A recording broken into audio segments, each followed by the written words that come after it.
Okay, looks like those initial attendees have logged out, but Isabel, I see, is here now. Okay. Ah, yes, we have people starting to join. Great. We're not alone. We're not. Welcome to anybody who's just joined. Federica and myself are just going to give people a few minutes to log in, as I have started this sort of 3 minutes early. So take your time there, get settled. Make sure you have your cup of coffee with you, and we'll get started in about 2 minutes' time. Yeah, for those of you who already wants to join us at menti.com, please scan the QR code or log in at Menti.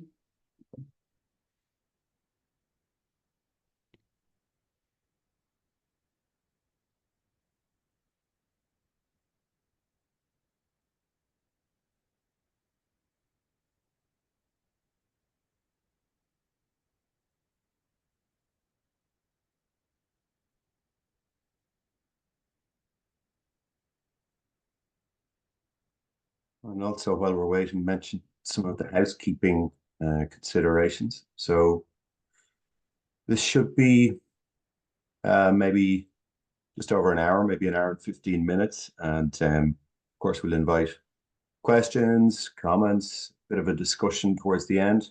We'll have lots to discuss. What else?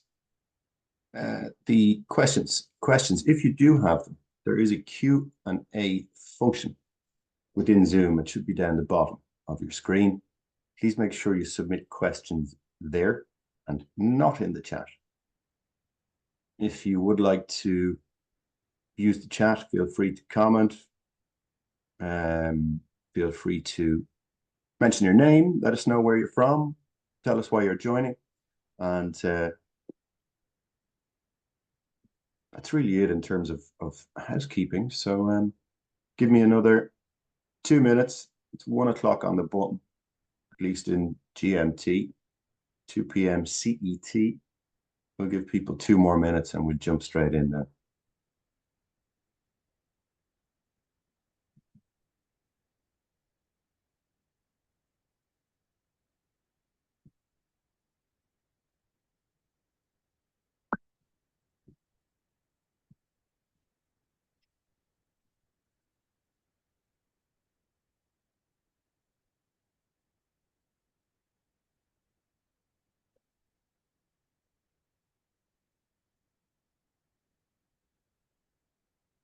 I see we do have Julia with us now as well, Federica.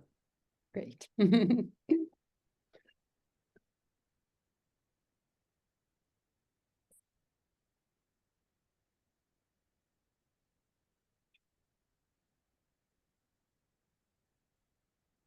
Okay, great. I think we'll get started. I won't take up too much time, folks. I'm just going to do a brief little introduction and then we will kick off. So for those of you who don't know me, my name is Kieran Farrell. I work with Horizon NUA and I'm responsible for the Connecting Nature Enterprise platform, which is a platform that brings together nature-based enterprises and nature-based solutions professionals from across the globe.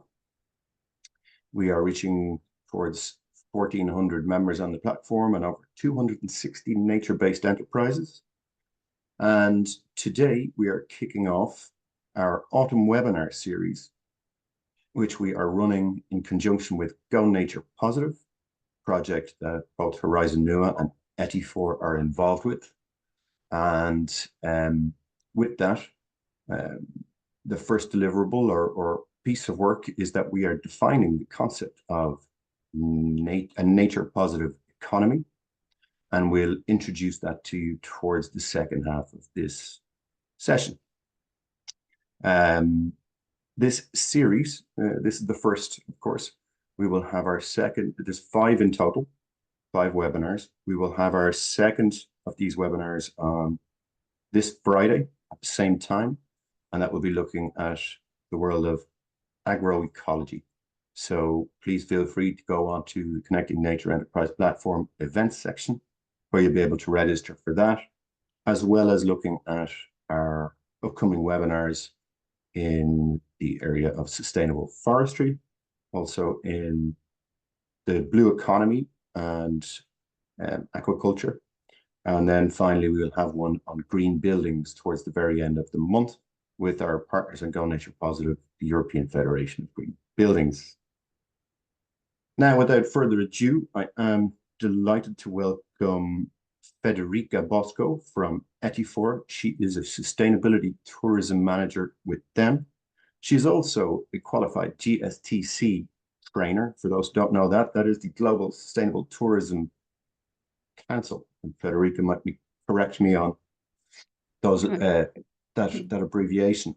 But she's a trainer on the GSTC program, and she's also a vice chair of the Italy Working Group for GSTC. So really heavily involved with affecting change in the tourism sector in Italy. So Federica, over to you, and we can't wait to hear what you have for us today. Okay, thank you.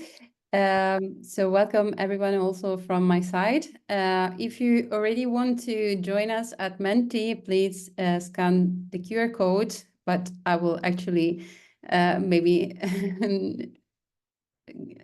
close it now. And you can join us by just googling menti.com and input the code that will be displayed in the meantime. So before delving into the details of the webinar, just a quick presentation about Etifor. We are an environmental consulting company that is based in northeastern Italy, and we put nature at the heart of decision-making by developing science-based solutions. You can see on the right that we are a multidisciplinary team, and we want to improve economic, environmental, and social benefits of policies, projects, and investments. So this webinar is actually a teamwork. I really want to give credits to my colleagues, Giulia Soldano and Giulia Cecchinato, that helped me in setting up the webinar and that are actually highly involved in the GoNaturePositive program and the GoNaturePositive project. And about Etifor, again, we have different programs, as you can see here. Of course, I'm representing the tourism program today, and so that's why we will discuss together nature-positive economy and try to apply this broad concept to tourism. But this was enough about me and Etifor. We would like also to know a little bit more about you.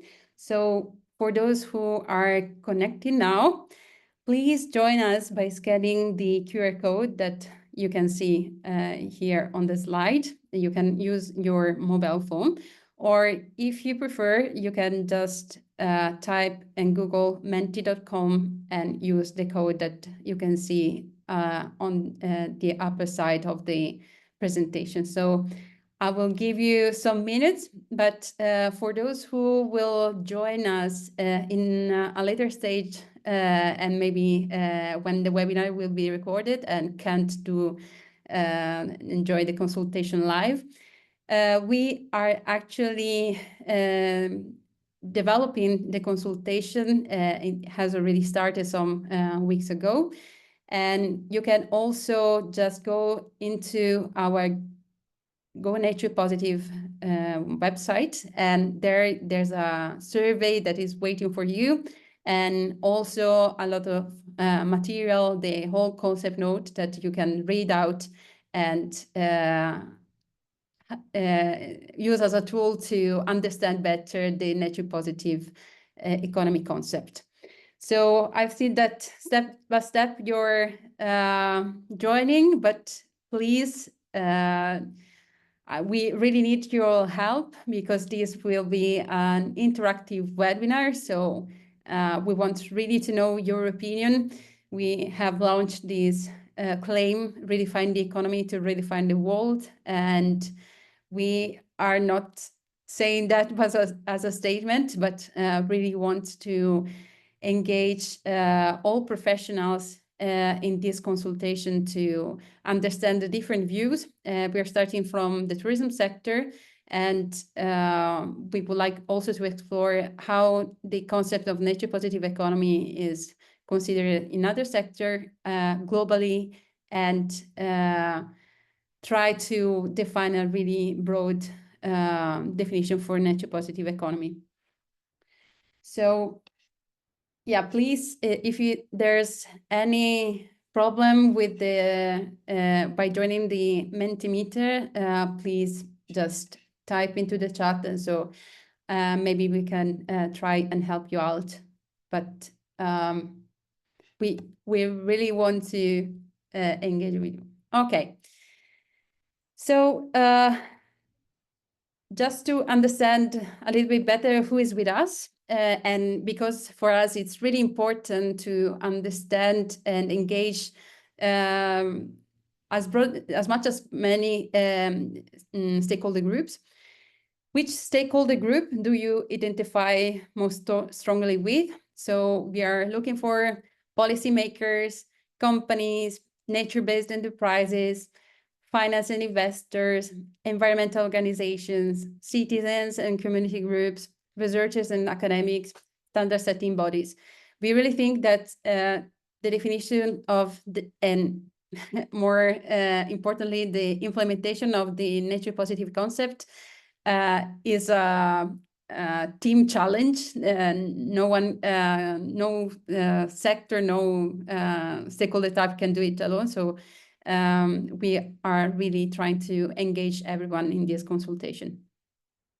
Okay. And also about your nationality. As I said before, we want the definition to be as broad as possible. So please type what's your nationality, where you're from. We would be really happy if we can even go beyond European borders. Okay. Still Europe. Just one more minute if anyone else.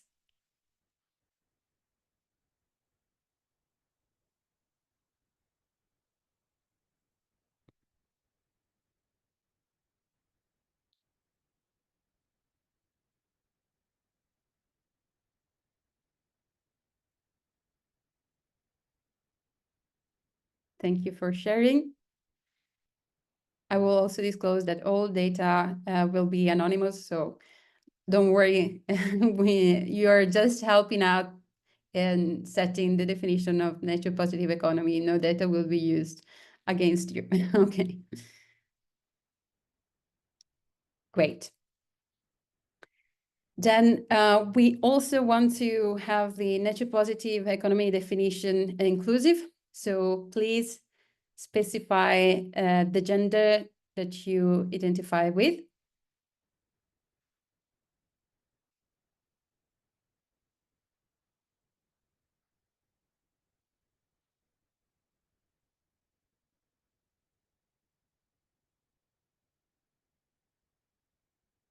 I remember for those who maybe join at a later stage, you can join us at menti.com and use the code that you see displayed.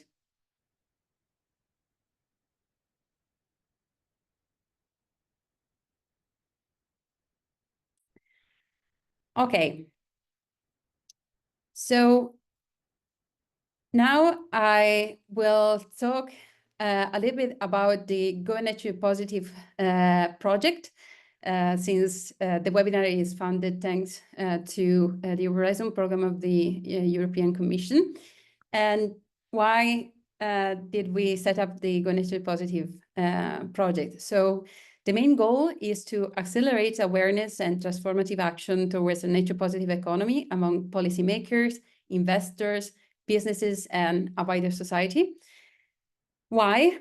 So we are seeing that the nature-positive concept is not clear at the moment, but at the same time, we are facing nature-negative impacts, and greenwashing is not really helping into a transformative change. So we want to give clarity on the concept of the nature positive economy and align both the policies and practices. Also, by the definition of indicators to measure the progress towards a nature positive economy. And by starting with the local pilots, we want also to scale up the deliverables of the project and make it as global impact. About today's webinar, I will give a little bit of an introduction on the concept of nature positive economy and try to decline it on tourism. And then we will go through some of the key messages, and maybe I will keep also the QR code for those who are joining later. And relation to these key messages, the first will be the definition of nature positive economy. Then we will discuss about the implementation, the opportunities related to the implementation of nature positive economy, how we can measure progress, and the concept of whole society approach. We are not taking nature as separate from the economy and the well-being. Finally, I will briefly talk about also the GoNaturePositive tourism pilot that we are delivering thanks to the collaboration of the Valsugana DMO. So, why is nature important to the economy?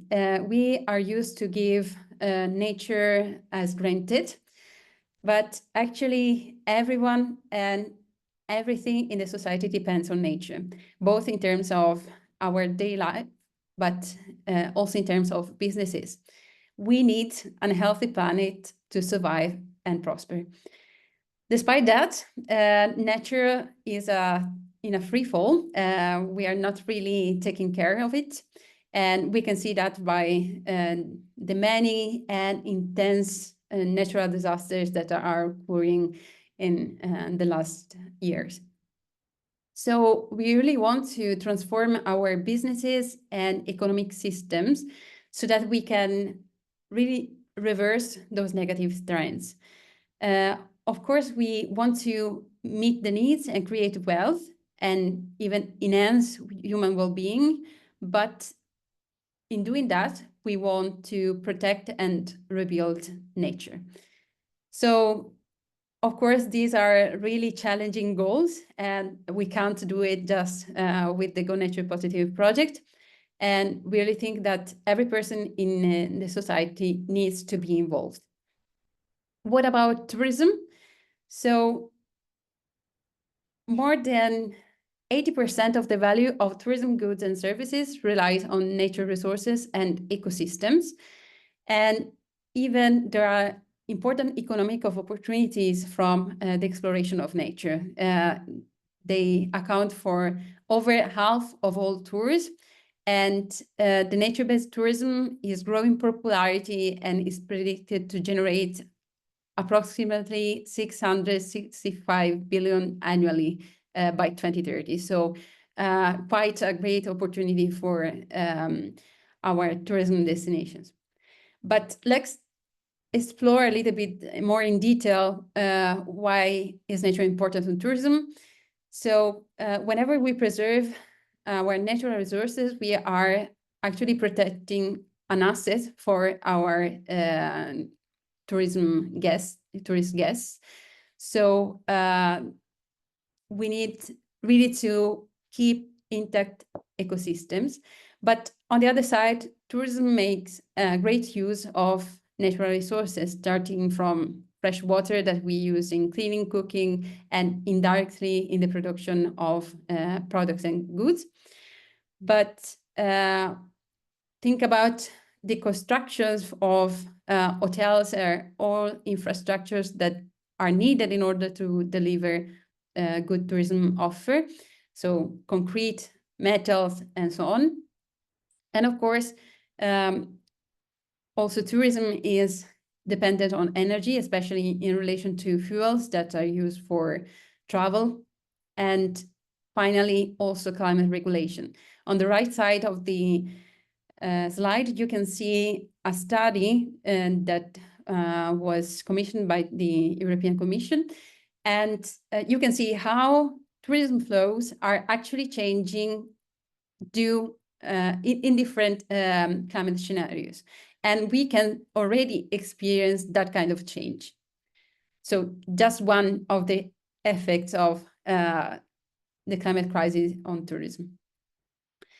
But why do we need a nature positive economy? So WWF has told us that since 1970, there has been an average decline of 73% of monitored wildlife population. And if this is not enough, this means that we have already crossed one of the nine planetary boundaries, and not only in terms of loss of genetic diversity, but also in terms of functional integrity of the biosphere. So we are now at the level in which we are, not only the Earth is not able to cope with the level of natural resources that we are using, but this has really important negative effects in all economic activities, including tourism. So this is why the global community has decided to join all the forces to reach the global goal for nature, which means to halt and reverse biodiversity loss by 2030 and gain a full recovery by 2050. So a real challenging goal that requires the engagement of all the sectors. And now we want to focus on the meaning of nature positive economy. So it means that the net result of all economic activities combined leads to an absolute increase in nature to the point of full recovery. You can see in the image kind of balance, okay? At the moment, the sum of all economic activities is going into the direction of nature negative.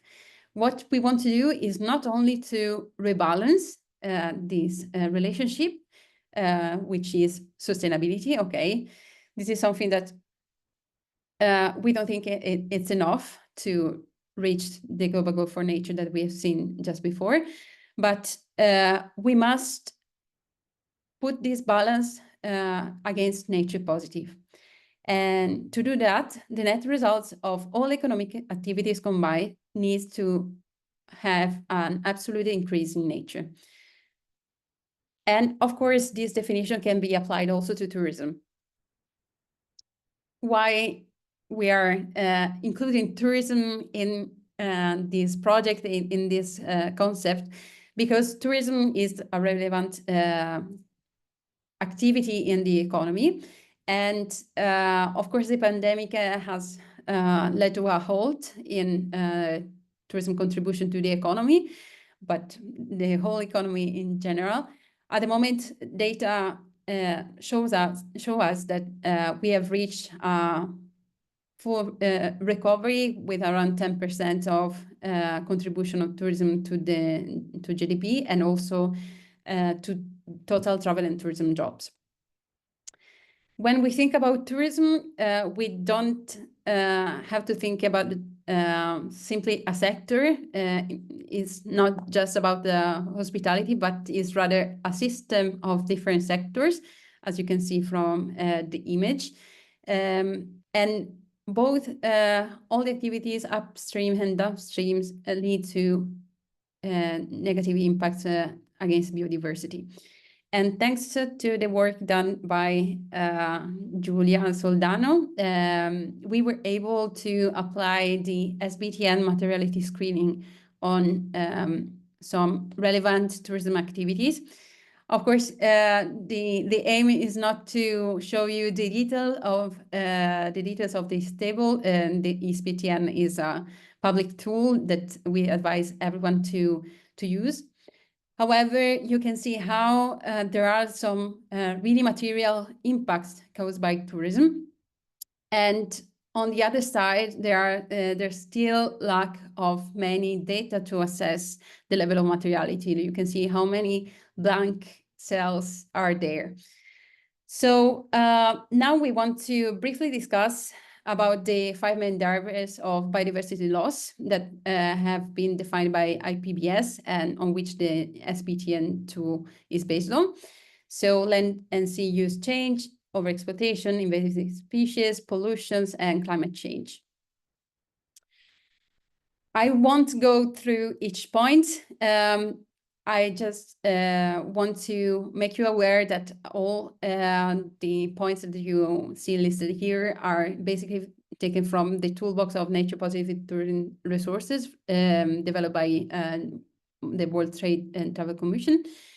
And so we will discuss this in general, otherwise maybe it would have taken 2 hours webinar, so I will really try to be synthetic.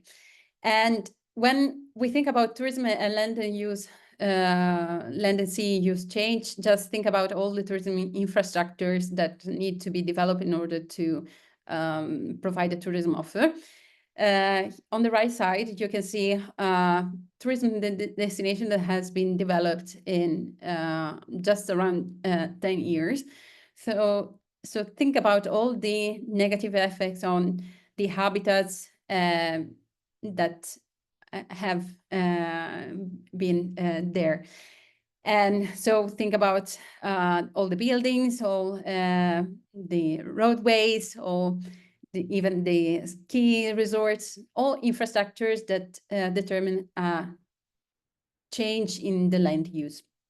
However, and we will see these also for the other drivers, tourism can actually contribute in reducing land and sea use change.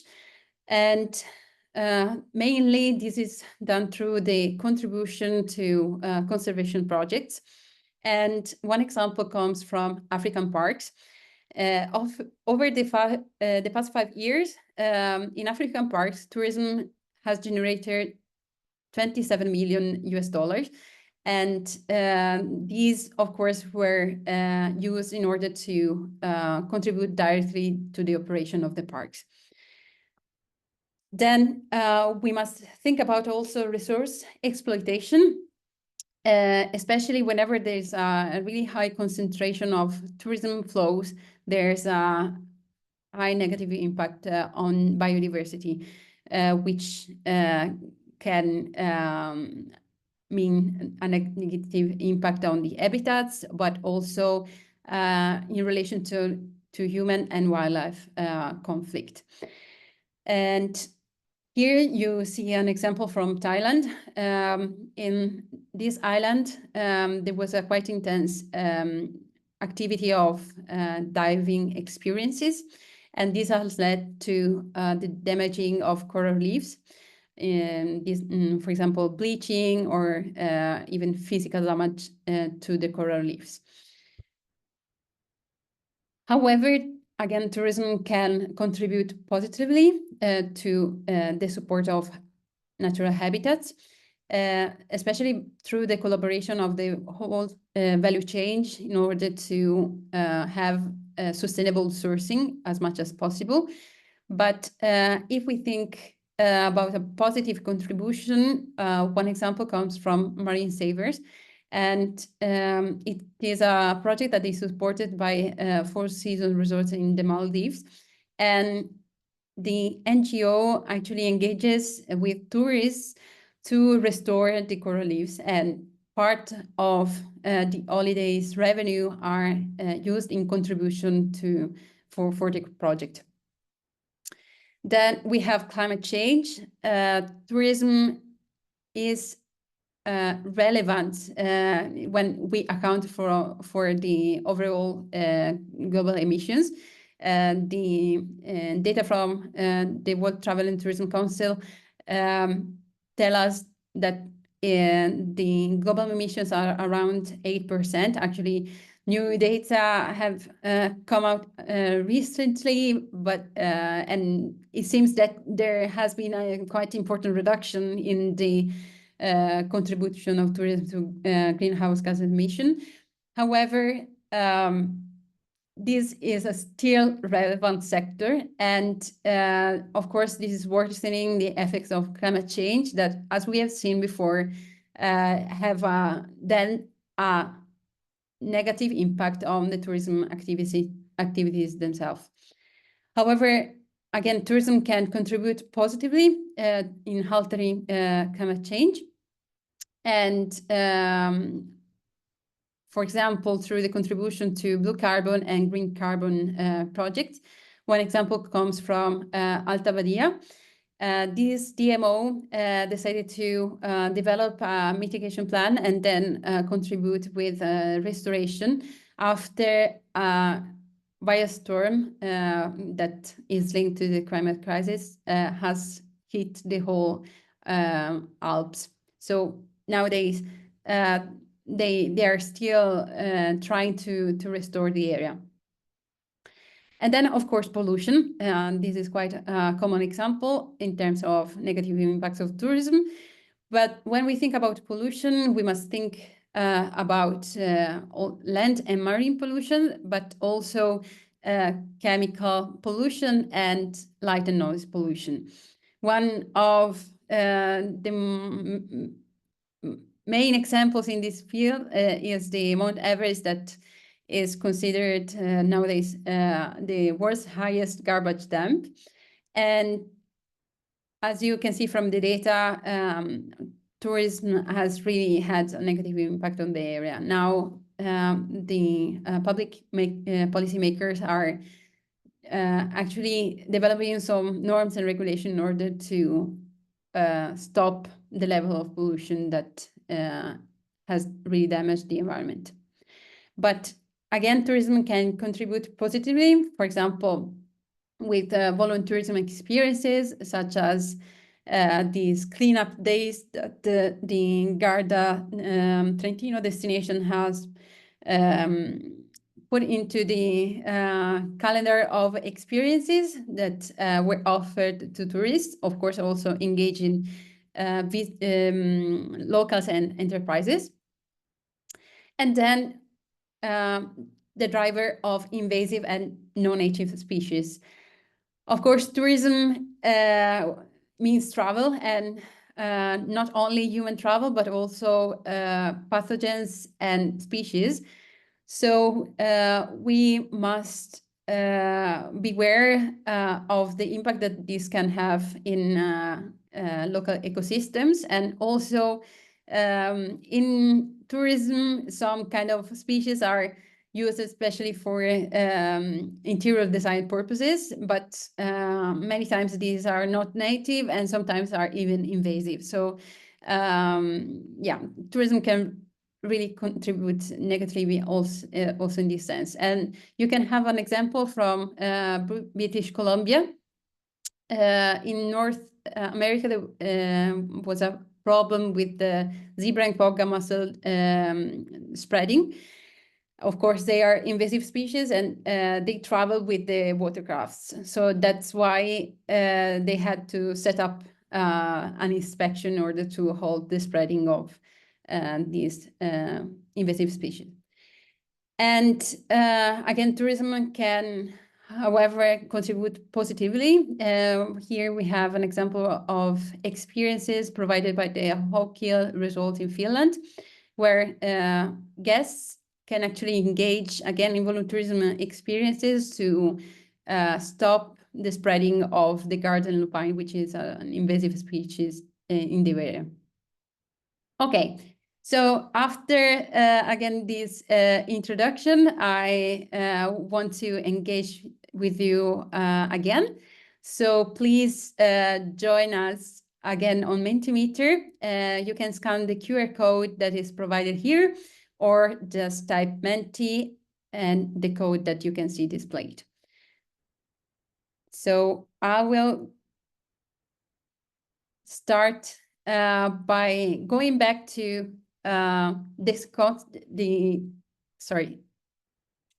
to the Menti. So you will see all the questions that we will provide to you.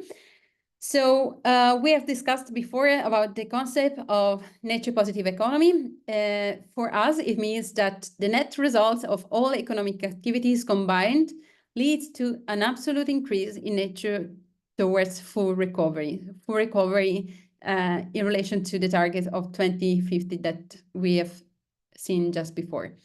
So do you agree with this definition? I will give you just 1 minute to read out again the quote.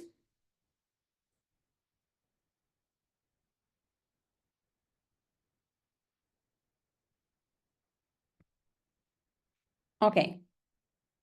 So we want to know what you think about it. I will also put again the QR code if you want to have access to it. And set up a timer of 1 minute.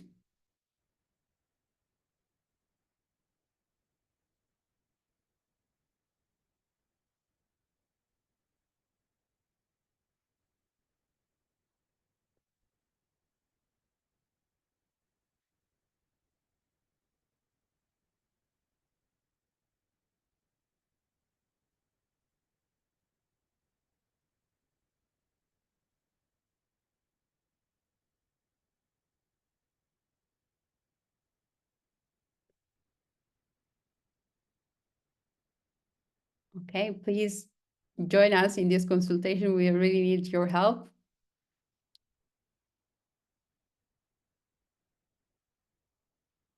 There will be more questions, so please keep Mentimeter live.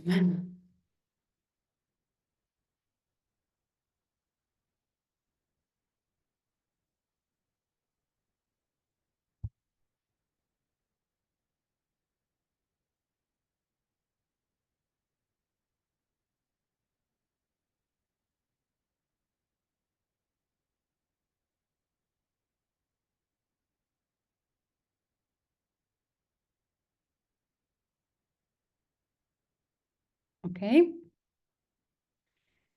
Then, based on this definition of a nature positive economy, this means that there will be still some nature negative economic activities as long as the combined outcome overall is nature positive. So yes, we want that overall the net contribution is positive for nature, but we need to agree also on the fact that we need to allow some nature negative economic activities. Do you agree with that?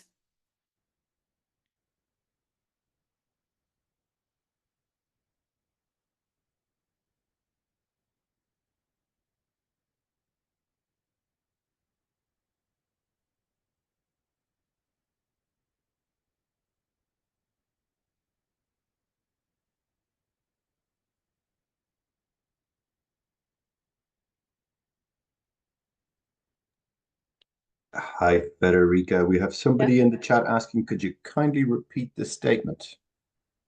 Yes. So we are considering the nature positive economy concept by saying that there will be still some negative, some economic activities with the negative effects on biodiversity. So overall, we want the sum of the economic activities to be positive, but we need to consider to have also some economic activities with negative impacts.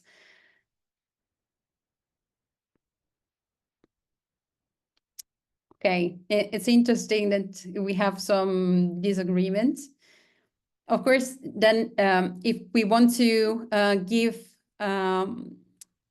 broader contribution, an open contribution, you can do it in the chat, or the Q&A, sorry, or even you will be provided with the contacts at the end of the presentation. So we are expecting the feedbacks, especially for those who are in disagreement with the concept note that we have developed.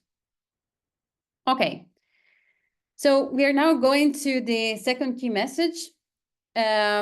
you can see that there's a kind of wheel on the right side, and there are different actors that are being considered, both businesses, governments, and other kind of actors that need to take actions across multiple scales, multiple sectors, and taking into account also societal factors.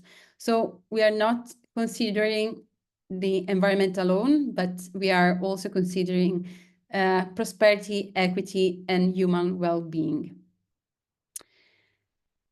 So when we think about tourism, we think that the center of the wheel should be on destination management organizations, which need to have a shift in their role. They should not just focus on marketing anymore, but become a leader or even better steward of their territory, so that all tourism stakeholders in the destination collaborate in a collective fashion.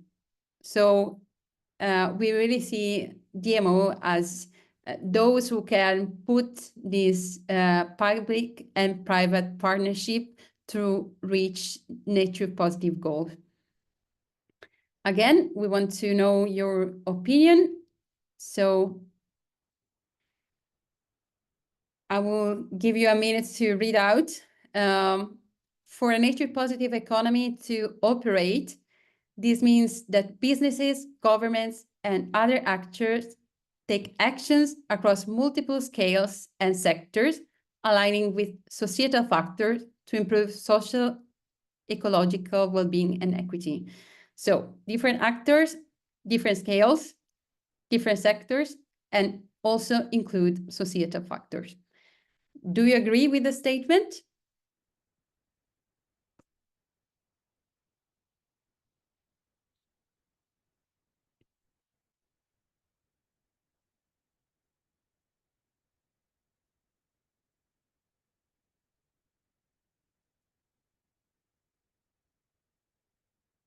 Okay.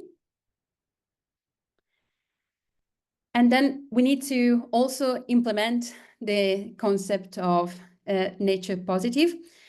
So, of course, we need to reduce the nature negative impacts by also working on both on the policies, subsidies, and activities to halt everything that is environmentally harmful, and also work to increase the nature positive actions, again, working on policies, subsidies, and financial investments in nature-based solutions and enterprises. So we need to really have a shift in the perspective and also in the way that we are measuring our economic success and the value of nature. So yes, again, we want to know what you think about this. So basically, again, implementing the concept of nature positive economy means reducing negative impacts, increasing positive actions, and redefine how we value economy and our economic success for a transformative change. What do you think about it?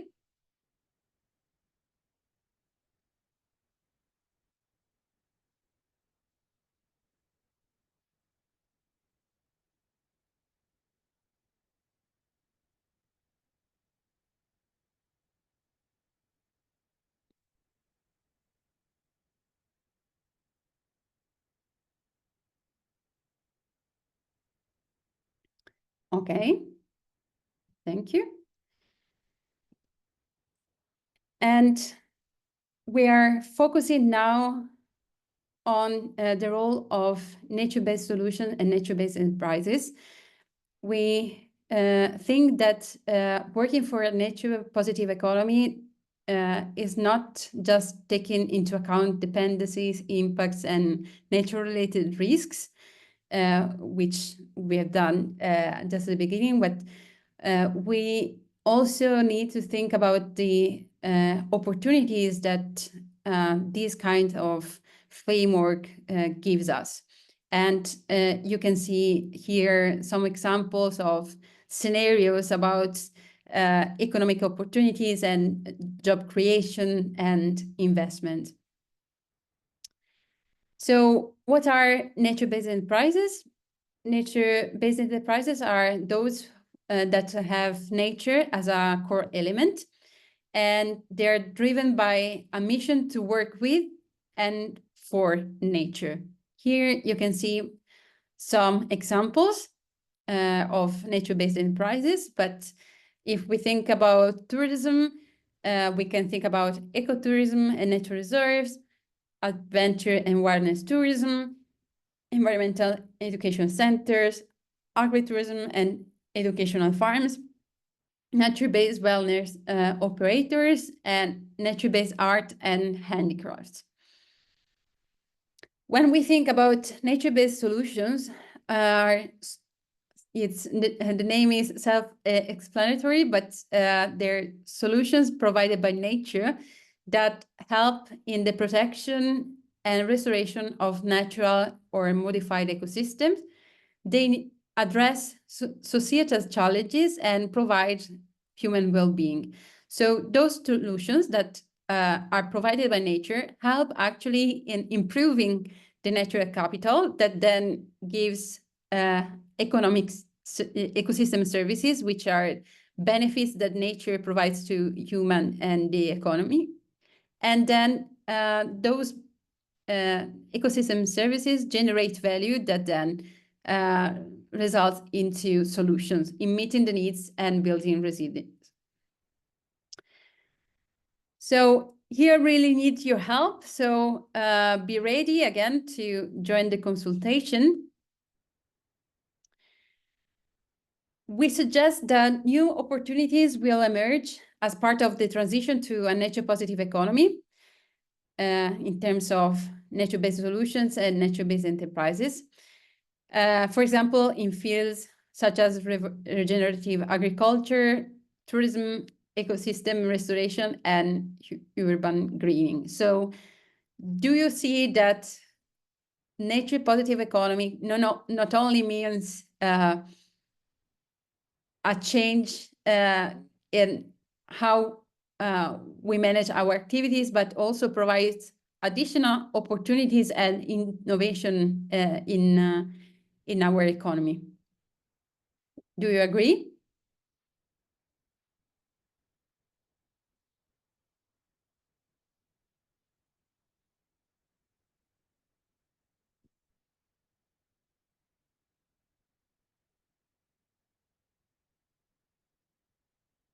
Okay, here there is a strong alignment.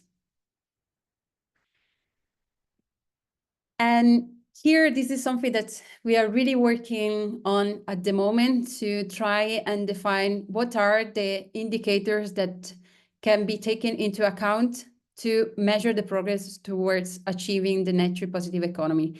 So in terms of, we need to consider the different actors, the different scales, and even the societal factors. And all these indicators should really help in transform systems towards a nature recovery. So these are the elements that you've seen just before on the wheel. So in terms of scale, I think if the actions, the indicators should be only at certain level, or it should be comprehensive of all levels. About the sectors, if maybe there are sector-specific indicators that must be taken into account. About actors, do we really need to focus just on certain, only on enterprises, or it's better to have a more comprehensive view? And even if societal factors need to be included. So in developing those indicators, we are expecting to combine a top-down and a bottom-up approach, because we are going to look for what's the best practices nowadays and the best standards on the market. But on the other side, we are really try to have a deep consultation to understand if there are some indicators that are provided by all stakeholders that we reach. On the right side of the presentation, you can see different examples. Maybe for tourism, the ones that are more familiar are SDGs and GSTC. And with reference to the whole society approach, we need to really broaden this consultation, because we think that the concept of nature positive economy has also to be respectful of legislation and voluntary-led and citizen-led initiatives, international human rights, of course, and support equity, fairness, and justice. I know this has led to some disagreement in the survey through Mentimeter, but we think that it's quite impossible to not have environmental negative impacts, and we must agree in a democratic way about which laws we want to accept. And so these must really take into account all citizen groups and all sectors, because as we've seen, many sectors are dependent on nature. So we must really agree on the level and direction of harm that we consider fine in a nature positive economy approach. So again, I need your help in the consultation. So you've seen just before a list of frameworks that could be used in the definition of a nature positive economy, and better to measure the success of our policies and actions. So we want to know from your side if you know any possible even framework, set of indicators, or even specific indicators that could be even at a local level that could be used in order to measure this kind of success. Or even if you have seen listed them in the previous slide, please just repeat them if you think they are relevant, and we should really take them into account.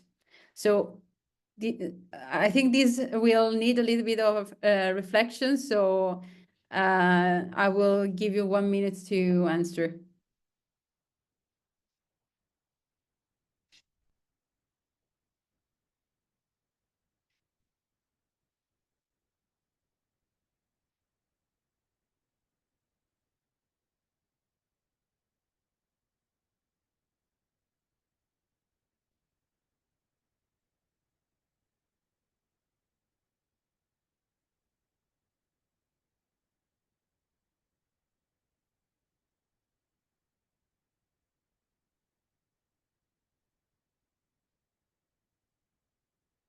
Okay, it's nice to see that there are already some economic and well-being indicators and not only environmental ones.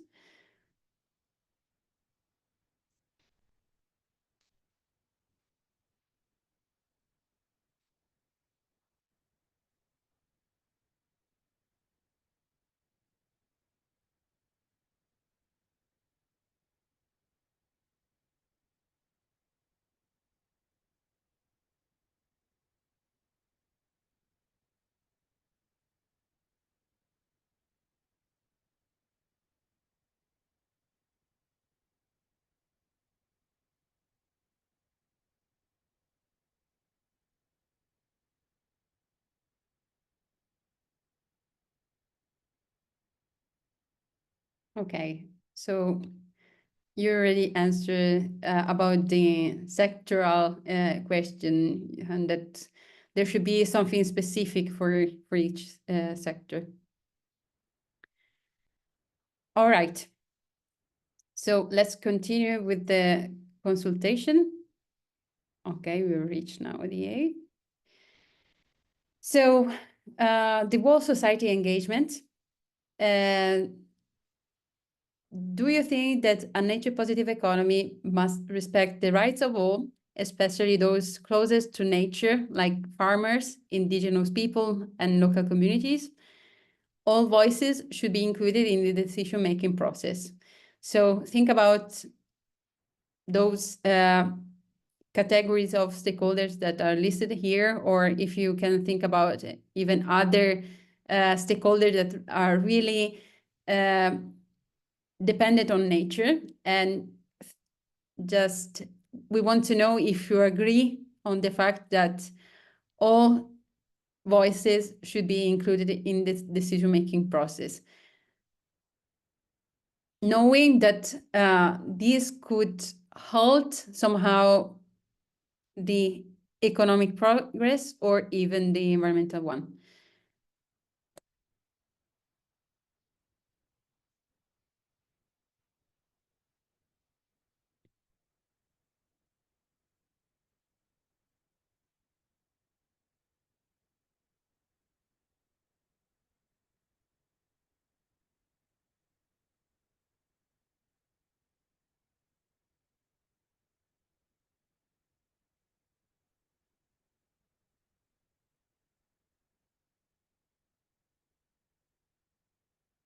Okay, I'm missing one vote.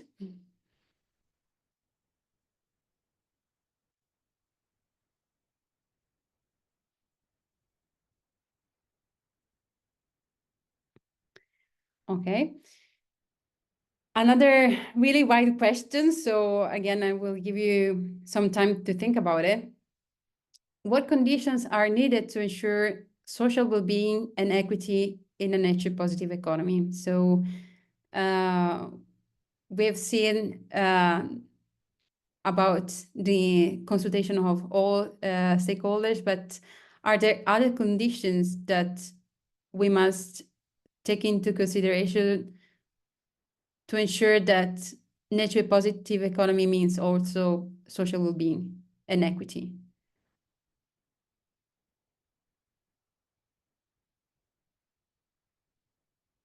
Okay. Nice answers. So only if we're ready for a really transformative change, we can think about well-being and nature positive together.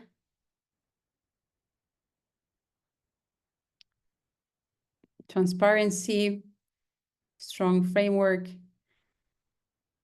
even fines. Okay. Public participation, consultation. So yeah, a great engagement of all communities and stakeholders is important. Thank you. So both on the wheel that you've seen before and now on the table, you can see that there are different actors that have been selected to be representative for a nature positive economy. Do you think all actors are there? So we have policymakers and governments, businesses, including small and medium-sized enterprises and nature-based enterprises, finances and investors, standard bodies, environmental NGOs, researchers, and even citizens and civil society groups. Okay, so we have a little bit of misalignment here. If you have put no, already think about who could be the other actors that we haven't included and that we should include, because this will be the next question. So especially for those who voted no or unsure, please write who you think should be included in addition to the actors that you can see listed here on the table.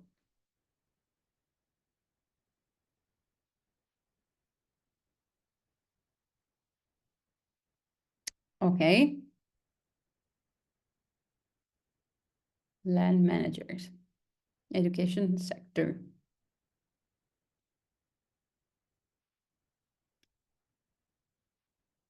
Okay, so there are many more specific categories that should be highlighted. And even NGOs not related only to the environment. Okay.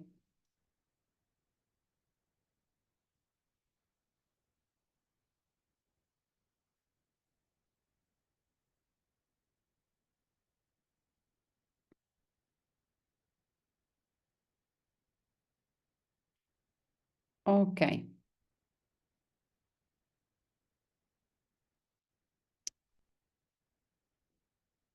Even health sector. Interesting. Okay. And nature as an individual and actor with its own right. Okay. Thank you again for your contributions. In relation to the scales of the nature positive economy, we suggest a nature positive economy operates at global, regional, national, and local scales. So not just one of the scales that have been presented but multi-level approach. And in relation to the temporal scale, we think and emphasize that the national and the nature positive economy is just a transitional economy to a point of nature recovery and not an indefinite state for the economy. So think about both the spatial scale and the temporal scale. So at a spatial scale, we highlight that we should have a multi-level approach. In relation to the temporal scale, we think that the nature positive economy will not be forever, but just enough to reach the point of a nature recovery, which is expected to be in 2050. What do you think? Is it appropriate?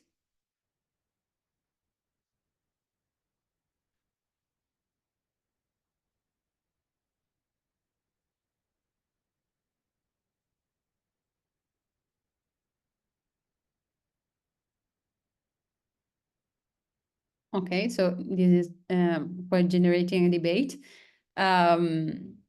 Please, again, if you have any comments, just put them in the Q&A or reach out to the GoNaturePositive team or even myself. And we will be happy to discuss with you since all the inputs that you are providing are then being part of the consultation that we are doing for the definition of the concept of nature positive economy, even in application to tourism. Okay. Then in relation to the sectors of the nature positive economy, we think that there is a need to reduce the negative impacts of all sectors on nature. And on the other side, increase those sectors that have a positive impact on nature. For example, regenerative agriculture and tourism, forestry, blue economy, nature-based solutions. So one side is to reduce negative impacts of all sectors. The other side is to promote those sectors, facilitate even through policies, investments, those sectors that have a positive impact on nature. Do we agree with the statement?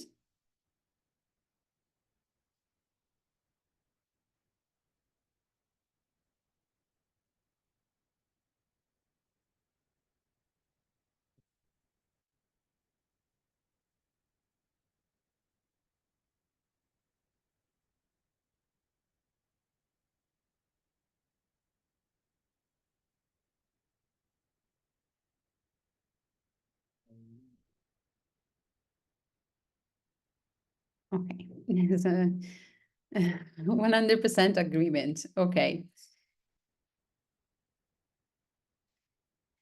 Great. So I will now conclude just by a brief description of the industry pilot. And so through the GoNaturePositive project, we want to actually try and apply the concept that you have seen now, and understand if the concept that we have developed actually can be applied. And these are the 6 sectors that have been taken into account. Etifor will be engaged in the forestry and tourism sectors. Of course, I will be mainly engaged in tourism. And as I was saying at the beginning of the webinar, we will engage with the Valsugana DMO. Valsugana is a DMO that is on the northeast part of Italy and southeastern part of Trentino. The destination actually has already started a process to improve in the impacts of tourism. And it's a Global Sustainable Tourism Council certified DMO, the first one in Italy. Sorry, destination, because GSTC certifies destination, not really DMOs. So through this process, they got the awareness of the importance to engage the whole value chain into a nature positive plan. Okay, so among them, there's also a quite local leader in terms of nature-based enterprises, which is Artesella. It's a land art exhibition and museum, and so nature is not only becoming an art, an artistic exhibition, but also it's through nature. Artesella is actually conveying the importance of preserving nature and contributing to a nature positive economy. And since they were also hit by the firestorm, they contributed, they started a reforestation project in the area. But what are we going to do through our tourism pilot? And so you will see the effects of our action actually at a later stage. So I really invite you to follow us on the GoNaturePositive platform, and hopefully we will deliver many outputs that can then be applied also in other DMOs. So at the moment, we are working on the definition of nature positive economy, as you could see from this webinar. Then also in the development of criteria and indicators to measure the success towards a nature positive economy. We also are assessing the policies in order to understand which ones are supporting the nature positive economy and which one are altering it, even in relation to tourism specific policies. And we will carry out a stakeholder analysis at destination level to understand which stakeholders are most material and should be included in our analysis, because in terms of actions, we will measure the impacts of on nature of the selected stakeholders and apply the nature positive concept and indicators, trying to align them to the GSTC standard, and then develop a market analysis on nature positive tourism destination, and of course disseminate the importance of developing a nature based economy. As output, we are expecting to have a co-creation with stakeholders of a roadmap for a nature positive tourism destination plan. So not a marketing plan anymore, but really a plan that takes into consideration the nature positive goals, and assess the impacts of nature at destination level and raise awareness among different stakeholders. As outcomes, we expect to have an increased number of nature-based enterprises and increased knowledge on impacts on nature, and have more initiatives for reducing and compensating footprints and impacts of nature. And as I've said before, we want to go from local level to wider, hopefully global level. So in general, increase knowledge about nature positive for sustainable tourism destinations and their actor, raise stakeholder awareness, and provide finally a sector guidance on how to prevent nature positive economy, implement nature positive economy. So that was all from my side. Really thank you for taking part to this brief consultation, but if you have any technical issue, or even if you want to share this webinar with those who can be interested in the concepts of nature positive economy applied to tourism, please join the consultation. It will be open until the end of November, so you will have time to provide your inputs, even more open inputs rather than the closed one that we have disclosed just now. And yeah, if you have any question, I'm now open to answer. Well, Federica, I have 3 questions. First off, thank you so much. That was fantastic. Clear from the chat how much everybody enjoyed that, how much people got from it. We understand this is all journey and a 4-year project. This has really given us a super introduction and foundation. So we have a first question from Dara Pfeiffer. Hope I got that right. In Aarhus University. As highlighted by Federica, the tourism sector involves many stakeholder groups: municipalities, businesses, and the consumers. Federica, how would you assess that responsibilities among these different stakeholders?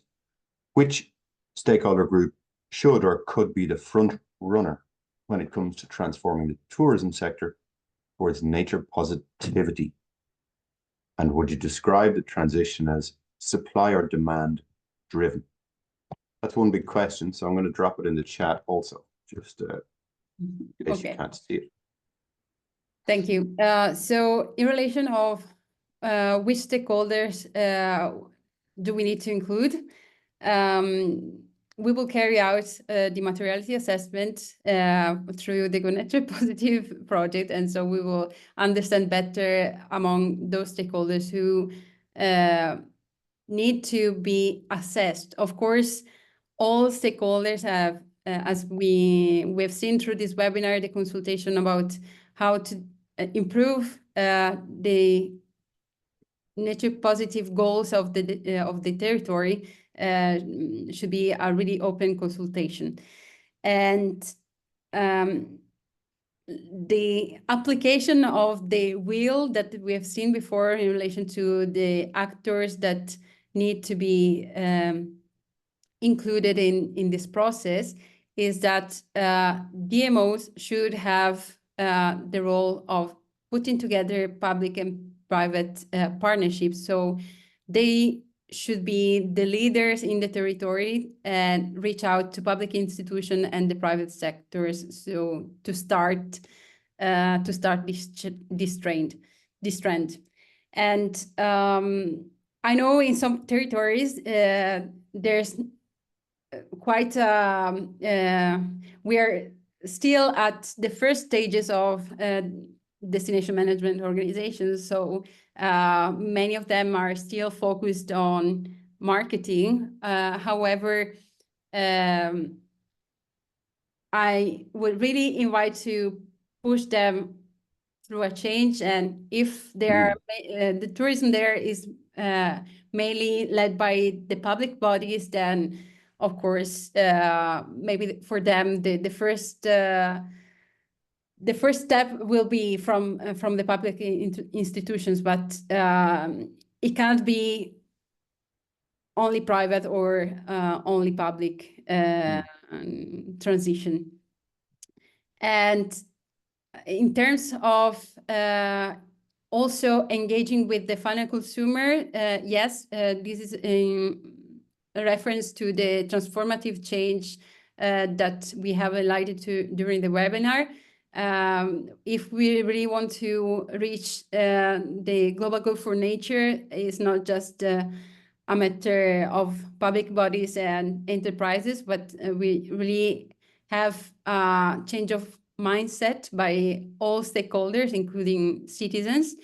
And so, yes, of course, we need to include them to make them aware about the best choices in terms of nature positive goals.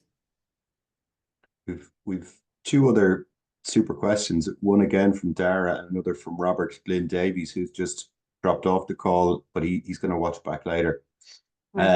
So we'll go with Dara's second question first, which is super, really insightful. The second question, or hers, apologies, Dara, can be both. Generally, sustainable travel options are deemed more expensive than their traditional counterparts. In a very practical way, how can we be reassured that a more nature-positive tourism sector will not be an exclusive sector for high-income groups, underscoring social inequalities? And are there best practice examples? Yeah, I don't have the solution for. You don't have to have all the solutions today. No. Unfortunately not, but yeah, it's true in some sense. In some other, we can see that sustainability has actually a business case, and so I don't think that all nature positive solutions are the most costly ones. But if, again, I think we need to get back to the transformative change because, for example, sustainable travel means also having longer journeys, and who can afford to have a longer journey? Okay, so if we really live in a society where you, for example, you don't have to be in an office to work, maybe this kind of travel will be more possible. So I think it's more really a whole and transformative change, and until that, we might take into account that these kind of solutions can be still for some kind of groups, and not everybody can take that into account. And then we get back to the equity issue that was at the end of the presentation.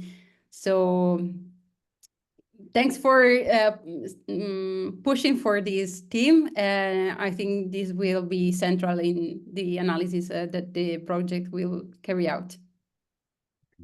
Super question. We could probably talk about it for another half an hour, but quarter past. Let's do the last one from Robert, and if there's one final one from anybody still on the call, we'll do that, and then we might wrap up. So Robert, who dropped off, but you'll be listening back. Hi. For the different visions and aspirations, I think it would be beneficial to include some details of the when, i.e. which year, I guess a timeline for our aspirations. Yeah, we presented the global goal for nature, so it will be the full recovery in 2050. And then I agree that we should break this down more, and especially sector by sector, maybe. So again, this is a great input to consider when we will develop the project. So thank you so much for sharing. Okay. If there's nothing else from anybody, look, we'll thank everybody for your time. particularly to Federica and her colleagues Giulia Giacchinato and Giulia Soldano, who helped come up with some of the work we heard about today. So, and thanks to Siobhan, the PI on GoNaturePositive, who's also been with us for a lot of this call. So thank you, everybody. We will put the recording up on YouTube. We'll send out an email to everybody who registered and attended with the key takeaways. And if Federica allows us, we may also share the slides. We'll keep that a surprise. Okay. Thank you very much, everybody. Take care.